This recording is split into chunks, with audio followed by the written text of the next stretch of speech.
How to invent a cancer patient. ये title आपको थोड़ा अजीब अटपटा लग रहा होगा, लेकिन मुझे पता है कि ये वीडियो पूरा देखने के बाद दो बातें होंगी। नंबर वन, आपको ये टाइटल परफेक्ट लगेगा, एंड नंबर टू, आपके दिमाग से कैंसर का डर हमेशा के लिए खत्म हो जाएगा। पहली बात तो कैंसर क्या है? कैंसर का मतलब है ओवर एक्टिव सेल्स। कुछ सेल जरूरत से ज्यादा एक्टिव हो जाते हैं, उसे बोलते हैं कैंसर। ये मेलिग्नेंसी बोलो, कैंसर बोलो, या ओवर एक्टिव सेल बोलो, कैंसर अपने आप में कोई बीमारी नहीं। कैंसर का मतलब सिर्फ यह कि सेल्स को जितना एक्सपेक्टेडली एक्टिव होना चाहिए उससे ज्यादा तेज से अगर फैलता है, फूलता है, तो उसे कैंसर बोल देंगे। तो क्या ये पॉसिबल है प्रिडिक्ट करना कि भाई कौन सा सेल भविष्य में ओवर एक्टिव होगा या कब तक ओवर एक्टिव रहेगा? ये बात को समझने के लिए आपको एक सवाल का जवाब देना होगा, वो ये कि क्या आप प्रिडिक्ट कर सकते हैं कि इन दोनों जो आप देख रहे हैं प्लांट्स, इनका भविष्य क्या होगा, कल क्या होगा, परसों क्या होगा? आप देख रहे हैं कि एक थोड़ा ग्रीन है और एक सूखता जा रहा है, लेकिन ये प्रिडिक्ट करने के लिए कि कल क्या स्थिति होगी, आपको ये जानना जरूरी है कि कल इसका एनवायरमेंट क्या होगा। अगर मैं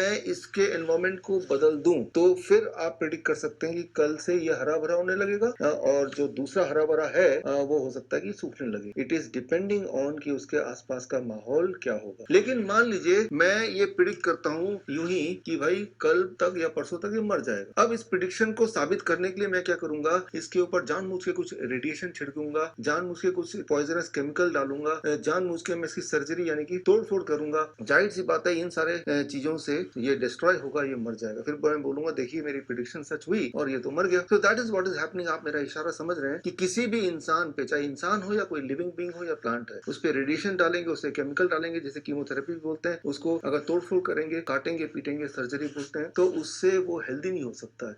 ये सारी चीजें इंसान को या एनिमल को या किसी भी लिविंग बीइंग को मारने के अस्त्र है, ना कि उसको जिंदा रखने या हेल्दी करने के अस्त्र है। अब जब कोई डॉक्टर बोलता है कि भाई आपको थर्ड स्टेज कैंसर है, फोर्थ स्टेज कैंसर है, तो ये स्टेजेस क्या होते हैं और इसके पीछे क्राइटेरिया क्या है, किस बेसिस पे डॉक्टर बोलते हैं कि आपको चौथा स्टेज का कैंसर हो गया? इसको समझिए, बड़ा इंटरेस्टिंग है समझना, not only in context of cancer but also इसमें आपको बहुत सारी और बातें भी समझ आएंगी। स्टेजेस का मतलब, स्टेज 4 मतलब कि डॉक्टर के अनुसार कि आपका जो कैंसर सेल है वो कई सारे बॉडी के ऑर्गन में फैला हुआ है। स्टेज 3 मतलब कि एक रीजन में कई जगह थोड़ा दूर तक फैला हुआ है। स्टेज 2 अपनी जगह पे वो फैल रहा है। एक स्टेज 0 भी होता है, हम और आप सब स्टेज 0 के कैंसर पेशेंट ऐसा बोल लीजिए। तो अब डॉक्टर को कैसे पता चलता है कि इस वाले पेशेंट में कैंसर कितनी जगह फैल रहा है? तो यहाँ पे एक बहुत ही पॉपुलर टेस्ट है जिसको ज्यादा रिलायबल माना जाता है, वो है पेट स्कैन।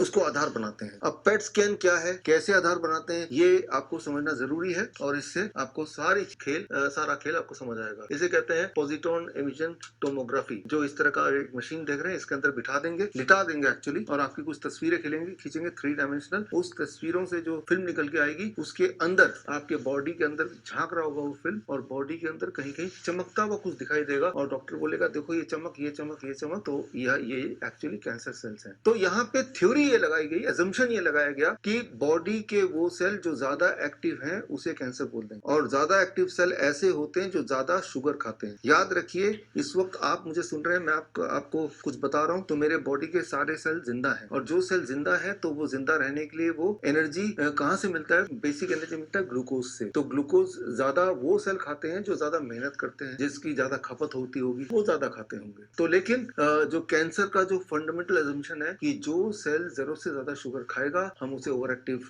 बताएंगे और बता देंगे कि ये खतरे वाला सेल है, ये कैंसर प्रोड्यूसिंग सेल है। ये एक थ्योरी है। यूं मानिए कि आपने एक अजम्पशन बना लिया कि जो बच्चा ज्यादा खाना खाता है वो ज्यादा शरारती होता है, जो बच्चा कम खाना खाता है वो कम शरारती होता है। अब इस बात को साबित करने के लिए अगर आप बच्चों पे नजर रखेंगे, हाँ ऐसे कुछ बच्चे होते होंगे जो बाई चांस ज्यादा खाना भी खाते हैं और वो शरारती भी हैं, but there may be some children जो इस कैटेगरी में आ जाएंगे। इसका मतलब ये साबित नहीं हुआ कि ज्यादा खाना खाने से ज्यादा शरारती होते हैं। कुछ ऐसे भी बच्चे होंगे जो कम खाते हैं और वो भी शरारती हैं। ठीक इसी तरह से जो एविडेंसेस है वो साथ साथ स्क्रीन पे आते जा रहे हैं, आप उसे भी नजर रखिएगा कि ऐसे एविडेंसेस हैं कि बहुत सारे बॉडी के सेल्स हैं जो कम शुगर कंज्यूम करते हैं, बट वो बड़ी तेजी से ग्रो हो रहे हैं, बड़ी तेजी से ओवर एक्टिव हो रहे हैं। तो यानी कि ये जो बेसिक एजम्पशन है, वो एजम्पशन साइंटिफिकली प्रूवन नहीं है, बल्कि वो डिस्प्रूव्ड है। लेकिन यही फाउंडेशन है पेट स्कैन या इस तरह के स्कैन के डायग्नोसिस का। तो अब ये डॉक्टर को कैसे पता चलता है कि बॉडी के कौन से पार्ट के सेल्स ज्यादा शुगर खा रहे हैं? उसके लिए पहले तो पेशेंट को बोलते हैं कि एक दिन तक आप कुछ खाना मत खाओ, फास्टिंग पे रहो, करीब कम से कम 18 घंटे। अब जब फास्टिंग पे रहेंगे यानी कि बॉडी के सारे सेल्स भूखे हैं जो ग्लूकोज के इंतजार में है। अब डॉक्टर चालाकी से क्या करेगा कि बॉडी को ग्लूकोज ना देके, खाने को ना देके, एक chemical, radio active chemical body में इंजेक्ट कर देगा। उस रेडियो एक्टिव केमिकल का नाम है फ्लोरो डाइऑक्सी ग्लूकोज, एफडीजी के नाम से ये जाना जाता है, एफडीजी फ्लोरो डाइऑक्सी ग्लूकोज। ये एक रेडियो एक्टिव मटेरियल है जिसका एक पार्ट ग्लूकोज भी। अब वो भूखे सारे सेल्स हैं और जैसी बॉडी में एफडीजी इंजेक्ट हुआ तो भूखे सेल्स जिनको शुगर नहीं मिला वो ये खींचने लगेंगे, खाने लगेंगे और एब्जॉर्ब करने लगेंगे। जाहिर सी बात है जो ज्यादा भूखा होगा वो ज्यादा एब्जॉर्ब करेगा, लेकिन जो ज्यादा एब्जॉर्ब करेगा क्योंकि इसमें रेडियो एक्टिव मटेरियल है, वो जब फोटोग्राफ खींचे जाएंगे इस मशीन से तो वो वाले पार्ट ज्यादा चमकेंगे और वही आधार बन जाएगा, बेसिस बन जाएगा डॉक्टर का ये तय करने के लिए कि आप कैंसर पेशेंट हैं। अब देखिए यहाँ पे इस तरह की फोटोग्राफ आ जाती है। अब ये यहाँ पे ज्यादा चमक यहाँ दिख रही है या थोड़ा बहुत यहाँ दिख रहा है और इस वाले फिल्म में ज्यादा चमक बॉडी के यहाँ दिख रहा है या कहीं यहाँ भी दिख रहा है। यानी कि डॉक्टर बोलेगा देखो जी आपका कैंसर इधर 2-3 जगह फैल गया है, ये 4th स्टेज का कैंसर है। जबकि असली बात यह है, ये समझिए कि बॉडी कई सारे सेल्स जो ज्यादा मेहनत करते हैं तो वो ज्यादा शुगर खाते हैं। जैसे ये जो यहाँ पे जो आप देख रहे हैं, यहाँ जो सेल है इसे बोलते हैं ब्राउन फैट। बॉडी में कई तरह के फैट है, उनमें से एक तरह का फैट जो आपके मेरे बॉडी में दैट्स कॉल्ड ब्राउन फैट, जिसका बेसिक काम होता है कि बॉडी के थर्मोडायनेमिक्स या बॉडी के हीट को बैलेंस करना। जिस तरह से सर्दियों के मौसम में जब आप शिवर करते हैं ताकि बॉडी में हीट आए, वो शिवरिंग में रोल होता है ब्राउन फैट का, जो ज्यादातर यहाँ पे होता ही है। तो यानी कि जो बहुत पतले होंगे या जब सर्दी का मौसम होगा तब ये ब्राउन फैट ज्यादा एक्टिवली रोल प्ले करते हैं। उस वक्त अगर पेट स्कैन करेंगे तो जाहिर सी बात है ब्राउन फैट ज्यादा शुगर खींच रहे हैं तो वो यहाँ पे ज्यादा चमक दिखाई देगा, बट ये बोल देंगे कि भाई ये तो कैंसर है। एक और इम्पोर्टेंट बात फॉर मोस्ट ऑफ यू, हमारा जो थायराइड ग्लैंड होता है ये भी काफी शुगर कंज्यूम करता है क्योंकि इसका काम ही कुछ ऐसा है। जिस तरह से मर्सिडीज कार है वो ज्यादा पेट्रोल कंज्यूम करेगी इन कंपैरिजन टू मारुति 800, ठीक इसी तरह से। इसीलिए अप टू 1/3 लोगों का थायराइड ग्लैंड पेट स्कैन के अनुसार कैंसरस डिटेक्ट हो जाता है, जबकि वो कैंसर नहीं है, वो थायराइड ग्लैंड इटसेल्फ का अपना एक यूटिलाइजेशन का तरीका शुगर का। जिस तरह से मर्सिडीज बेंज क्योंकि उसमें ज्यादा बड़ा इंजन है तो जाहिर सी बात है वो ज्यादा एनर्जी पेट्रोल कंज्यूम करेगा। ठीक उसी तरह से जो ब्राउन फैट है उसका माइटोकॉन्ड्रिया वो ज्यादा एक्टिव है तो ज्यादा शुगर कंज्यूम करेगा। तो ये जो हाइपोथेसिस है कि ज्यादा शुगर कंज्यूम करना मतलब ज्यादा ओवर एक्टिव मतलब चांसेस है कि ये कैंसरस बन जाए, ये अपने आप में पूरी तरह से अनसाइंटिफिक है। ठीक इसी तरह से कई सारे और क्राइटेरियाज होते हैं जिसमें ज्यादा शुगर कंज्यूम होता है और कैसे पता चलता है चमक के अलावा, उसके लिए एक और क्राइटेरिया रख दिया गया, सीरम अपटेक वैल्यू, मतलब कितना एग्जैक्टली एफडीजी सेल्स ने कंज्यूम किया उसकी भी एक कैलकुलेशन है। उस कैलकुलेशन में एक रैंडम क्राइटेरिया रख दिया कि सेल्स ने अगर 2.5 यूनिट से ज्यादा एसयूवी कंज्यूम किया तो उसे हम क्राइटेरिया में डाल देंगे कि ये कैंसरस है। जबकि ये जो ब्राउन फैट है कई बार ये 3 या 4 एसयूवी होता है, थायराइड ग्लैंड कई बार 7 या 10 एसयूवी हो सकता है, तो तब वो उसके नॉर्मल होते हुए भी, नॉर्मल फंक्शन होते हुए भी वो घोषित कर दिया जाएगा कि ये तो कैंसर है। और ऐसे में जब पेशेंट इस तरह के फिल्म को लेके सेकेंड ओपिनियन के लिए किसी भी डॉक्टर के पास जाते हैं, जाहिर सी बात है वो एक एलोपैथिक डॉक्टर के पास जाएंगे तो वो भी सेम भाषा बोलेंगे और जब 4-5 लोग एक ही इंसान को बोल देंगे तो कैंसर है, तो कैंसर है, ये कैंसर है, तो वो पेशेंट खुद भी, जो कि पेशेंट भी नहीं एक्चुअली वो हेल्दी इंसान ही था और हेल्दी इंसान है भी, लेकिन इसके अनुसार वो कैंसर का 4th स्टेज का पेशेंट है। तो यहाँ पे आपको समझना होगा कि ब्राउन फैट थायराइड की तरह जिनको इरिटेबल बाउल सिंड्रोम होती है वो उनके स्टमक में इस प्रकार के माइक्रोब होते हैं जो ज्यादा शुगर कंज्यूम करने के आदी होते हैं। यानी कि अगर वो पेशेंट आईबीएस का पेशेंट अगर पेट स्कैन के लिए जाएगा तो चांसेस है कि उसको भी एब्डोमेन कैंसर बता दिया जाएगा। ठीक इसी तरह से ऑटोइम्यून के पेशेंट्स हो या जिनके बॉडी में कहीं कहीं ब्लॉकेजेस हो, ये जगह भी ज्यादा चमक दिखाई देगी और ये प्रोन है for the doctors to diagnose them and wrongly as a cancer patient. यहाँ पे समझना होगा कि जहाँ पे बॉडी में इन्फेक्शन है किसी भी तरह का, ये घाव है किसी भी तरह का, या इन्फ्लेमेटरी सेल्स है, जहाँ पे इन्फ्लेमेटरी सेल का काम होता है, जहाँ पे इन्फेक्शन है वहां पे फाइट करके ठीक करना, रिपेयरिंग करना, जहाँ पे इंजरी है वहां पे रिपेयरिंग करना, लेकिन जहाँ पे इन्फ्लेमेटरी सेल्स होंगे जाहिर सी बात है बॉडी में वहां पे खपत ऑफ एनर्जी ज्यादा होगी, वहां शुगर कंज्यूम ज्यादा होगी, तो वहां एफडीजी अपटेक भी ज्यादा होगा और वहां एफडीजी अपटेक ज्यादा होगा तो उस फिल्म के अनुसार, पेट स्कैन के अनुसार डॉक्टर बोल देगा भाई ये तो कैंसर है। एक इंटरेस्टिंग बात जो मैं आपको कई बार बता चुका हूँ, VEGF that is vascular endothelial growth factor, एक खास तरह का मॉलिक्यूल जो बॉडी के ओवर एक्टिव सेल्स को बैलेंस करने में और अंडर एक्टिव को नॉर्मलाइज करने का एक मिडिल मैन का रोल करता है। ये बड़ा ही इंपॉर्टेंट मॉलिक्यूल है जो आपके हेल्थ कैसा है उसको डिसाइड करता है, उसको बैलेंस करता है और ये जब भी रोल प्ले करेगा उस एरिया में भी शुगर कंजम्पशन ज्यादा होगा। यानी कि वहाँ रिपेयर वर्क चल रहा है लेकिन हमारा पेट स्कैन उसी रिपेयर वर्क को एज ए कैंसर सेल्स देख रहा है। याद रखिए, पेट स्कैन कभी ये डायग्नोस नहीं करता कि आपके बॉडी में कैंसर है कि नहीं, वो सिर्फ ये डायग्नोस करता है कौन से सेल ज्यादा शुगर खा सकते हैं या उस वक्त खा रहे हैं। जो सेल उस वक्त शुगर ज्यादा खा रहे हैं, जरूरी नहीं कि वो आगे भी शुगर ज्यादा खाएंगे। जब वो उनकी हीलिंग हो जाएगी, हीलिंग टिश्यूज जो है, हीलिंग बोन्स जो है, जब हीलिंग पूरी हो जाएगी तो उसमें शुगर कंजम्पशन कम हो जाएगा। तो यहाँ पे एक मैं एक्सपेरिमेंट बताता हूँ जो आप करके देख सकते हैं इन सारी थ्योरी को समझने के लिए। मान लीजिए पेट स्कैन में के लिए जा रहे हैं और मैं आपके पेट स्कैन को मैनिपुलेट करना चाहता हूँ, तो मैं आपको बोलूंगा जाने से 1 घंटे पहले आप अपने एक हाथ को बहुत कई बार हिलाइए। आप डंबल लेके थोड़ा एक्सरसाइज कर लीजिए 15 मिनट। अब जब एक्सरसाइज करेंगे तो यहाँ जो मसल टिश्यूज हैं वो भूखे हो जाएंगे, और अब जब आप पेट स्कैन में जाएंगे तो जाहिर सी बात है the FDG uptake because of those muscle activity in those muscles will be higher. तो यानी कि डॉक्टर बोलेगा यार आपके तो हाथ में कोई ट्यूमरस ग्रोथ होने वाला है, ये हाथ तो काट देना चाहिए, राइट। जबकि वो सिंपल बात ये थी कि आपने उस हाथ को ज्यादा हिलाया डुलाया है एंड वहां पे जो शुगर की रिक्वायरमेंट ज्यादा हो गई है। As simple as that. जरा सोचिए जिनके बच्चे हैं, छोटे बच्चे, बच्चों की जो भूख होती है वो डिपेंड करती है कि बच्चों का मूड कैसा है, उसने कौन सा काम किया, खाने पे क्या उसके फेवरेट खाना है कि नहीं, अभी अभी खाना खाया है कि नहीं, राइट, वो बीमार तो नहीं है। तो कई सारे फैक्टर्स पे डिपेंड होता है कि वो इस एक पर्टिकुलर टाइम पे कितना खाना खाने वाला है। वो वेरिएबल होता है depending on so many factors. तो ठीक उसी तरह से हमारे बॉडी के सेल्स भी कितने भूखे हैं वो कई सारे फैक्टर्स पे डिपेंड होता है। वो एक तरह का खाना या एक जितना शुगर रोज कंज्यूम नहीं करते। एक और एग्जांपल मैं लेता हूँ। जब पेट स्कैन हो रहा हो उस दौरान, पेट स्कैन के दौरान आप अगर ज्यादा बात करेंगे तो जाहिर सी बात है यहाँ पे रिक्वायरमेंट ऑफ शुगर बढ़ जाएगी, क्योंकि यहाँ पे मसल एक्टिविटी हो रहा है। और ऐसा देखा गया है कि फिर ये वाले पोर्शन में चमक ज्यादा दिखेगी, यानी कि डॉक्टर्स के क्राइटेरिया के हिसाब से you have a oral cancer. या फिर बड़ी इंटरेस्टिंग बात है यहाँ पे, आपको अगर मैं ये साबित करना चाहूँ कि आपको कैंसर, ये जो वो आपका जो पेट स्कैन आया उसको बिल्कुल बदल दूं, उलट करना चाहूँ, तो मैं आपको पेट स्कैन से पहले खिला पिला के भेजूंगा। अब आपके बॉडी के सारे सेल्स में शुगर ऑलरेडी है जितना उनको चाहिए, तो वो भूखे है ही नहीं। तो उनके अब जब डॉक्टर एफडीजी इंजेक्ट करेगा तो वो एफडीजी को वो वाले सेल जो जिन्होंने पहले भूखे होने की वजह से एक्सेप्ट किया था, अब एक्सेप्ट नहीं करेंगे। जाहिर सी बात है जहां चमक आ रही थी वो चमक नहीं आएगी। डॉक्टर बोलेगा देखो जी आपका तो कैंसर ठीक हो गया, राइट। या फिर एक बात जो हमें समझनी होगी, वुमेन्स में, महिलाओं में जब मेंस्ट्रुएशन साइकिल के नजदीक, ओवुलेशन डे के नजदीक यूट्रस एंड ओवरी की एक्टिविटी ज्यादा होती है, वहाँ शुगर अपटेक ज्यादा होता है, तो वहाँ पे एफडीजी अपटेक भी ज्यादा हो सकता है या होता है, जिससे डॉक्टर रॉन्गली कैन डायग्नोस कि आपको ओवरियन कैंसर हो गया या यूट्रस में कैंसर हो गया, या सिस्ट कहीं बनी होती है, तो सिस्ट भी अक्सर ज्यादा शुगर अपटेक करता है, तो उसको भी बोल देंगे देखो ये तो कैंसर है। या फिर एक एक्सपेरिमेंट जो among the mails before the pet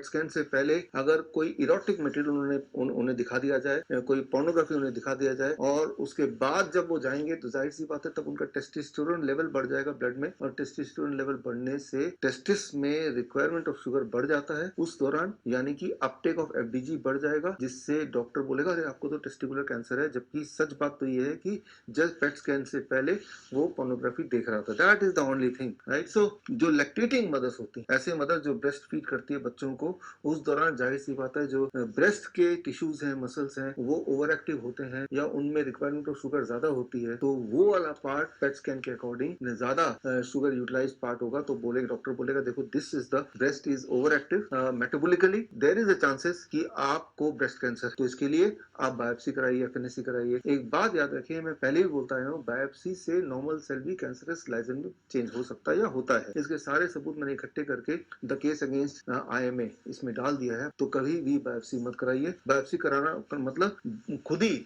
आप कैंसर को बुला रहे हैं। अगर कोई डॉक्टर चाहे आपके पेट स्कैन को मैनिपुलेट करे तो उनके पास भी इसके अलावा कई सारे और हथियार हैं। सबसे पहले तो एफडीजी डोज कितना ये देते हैं, नॉर्मली 370 यूनिट देते हैं, फॉर एग्जांपल एमबीक्यू 370 देते हैं, तो अगर उसको डबल कर दें तो ज्यादा डोज अगर देंगे 700 कर दिया तो भी जाहिर सी बात है ज्यादा चमक दमक दिखेगी, तो ये बोल सकते हैं देखो जी आपका तो पूरा इतनी जगह पे कैंसर फैल गया। या फिर जो सिरिंज है, सिरिंज के पिस्टन को जब खींचते हैं और तब जो ब्लड आता है थोड़ा सा, वो ब्लड जब अंदर पुश होगा एज ए क्लॉट, तो वो क्लॉट एक हॉटस्पॉट बनाएगा और उससे भी कई बार वहां पे अपटेक ऑफ एफडीजी बढ़ जाएगा या जाता है, जिससे that can look like a cancer according to the present protocol set by the PET scan theory. Similarly PET scan के जस्ट पहले अगर कोई इंसुलिन आप पे लगा दे तो बॉडी के वो सेल जो ज्यादा इंसुलिन जिसमें एब्जॉर्ब होगा, उन सेल में एफडीजी भी ज्यादा एब्जॉर्ब होगा। अगर मुझे साबित करना हो कि आप तो कैंसर के पेशेंट हैं और मैं रेडियोलॉजिस्ट रेडियोलॉजिस्ट हूँ, मैं सिर्फ आपको क्या करूंगा, आपके पेट स्कैन से पहले आपको इंसुलिन 10, 5, 15, 20 यूनिट डाल दूंगा, जिससे आपका जो पेट स्कैन है वो ऑल टुगेदर डिफरेंट हो सकता है या हो जाता है।